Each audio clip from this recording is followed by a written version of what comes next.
పద్దెంది పడి మెట్ల పైకెక్కి గుడికేగు భక్తులకు ఎదురొచ్చే బంగారు స్వామి ఇరుముడులు స్పృశించి శుభమును దీవించి జన బృందముల చేరే జగమేలు స్వామి తన భక్తులొనరించు తప్పులకు తడబడి ఒక పక్క ఒరిగెన ఓంకారమూర్తి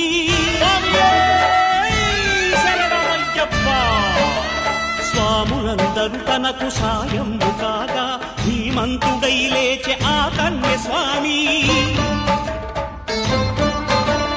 పట్టబంధము వీడి భక్తతతికై పరుగు పరుగున వచ్చే భూమిపైకి నరుడై